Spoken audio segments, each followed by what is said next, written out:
hadir dalam kesempatan ini, insyaallah senantiasa mendapatkan rahmat, ridho dan barokah dari Allah Azza wa Jalla. Amin ya rabbal alamin. Pertama, kita bersyukur kepada Allah, dan karunia Allah tidak pernah berhenti tercurah kepada kita walau sedetik. Hanya saja kita kadang-kadang syukurnya itu hilang timbul.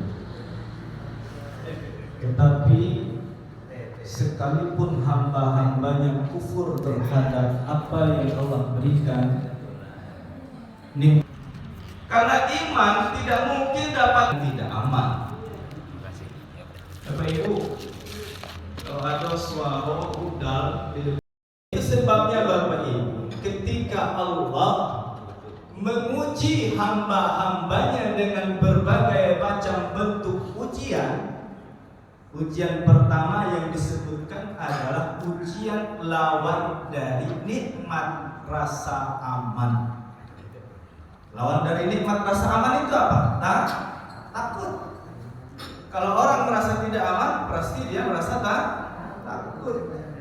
Nah, bagi kita yang sering hadir di acara takziah, ayat ini hafal. Wala nabluwannakum bisyai'im minal khauf wal ju' wa naqsim minal amwal wal anfus was samarat. Bentuk-bentuk ujian yang pasti terjadi dalam kehidupan kita. Pertama kali yang disebutkan apa? Lawan dari keadaan aman, khauf, rasa takut. Itu sebab dari keadaan aman. Tidak pernah diuji lawan dari keadaan aman. Karena memang Bapak Ibu, kita baru sadar betapa besarnya nikmat Allah itu kalau diuji dengan lawannya. Seseorang baru mengetahui betapa mahalnya nikmat sehat.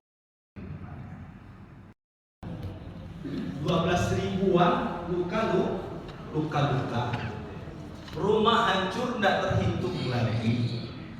Rumah hancur tidak terhitung lah. Innal insana lafi khusr.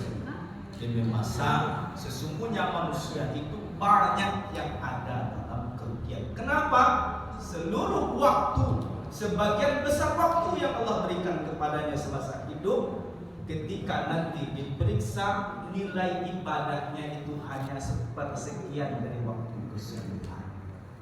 Kenapa? Karena menganggap ibadah hanya semata-mata ritual yang sudah ditetapkan, puasa, sholat, haji, zikir, baca doa.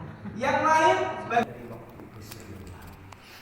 Kenapa? Karena menganggap ibadah periksa bekerja jam 7.30 sampai jam 4.00, tidur 6 sampai 8 jam 0. Kesimpulannya, peta ibadah secara umum dibagi 4. Dilihat dari bentuk, dilihat dari jenis, dilihat dari sifat, dilihat dari segi hukum. Ada gabungan fisik dan materi. Ibadah dilihat dari jenis 4. Ada jenis ibadah yang ketika waktu tidak tempat. Ada jenis ibadah yang ketika tempat tidak waktu. Ada jenis ibadah yang ketika waktu dan juga ketika tempat. Ada ibadah yang bersifat ghairul ma'lum, ibadah yang tadinya perbuatan-perbuatan menjadi ibadah. Baru yang terakhir, ibadah dilihat dari segi hukum, ada yang wajib, kalau ditinggalkan konsekuensinya berdosa, ada yang sunnah, ditinggalkan tidak berdosa, cuman rugi. Nah, itulah gambaran peta ibadah yang menjadi proyek masa depan kita. Proyek masa depan. Karena itu nanti yang akan kita temui. Kalau harta duniawi yang kita raih akan tinggalkan. Ada.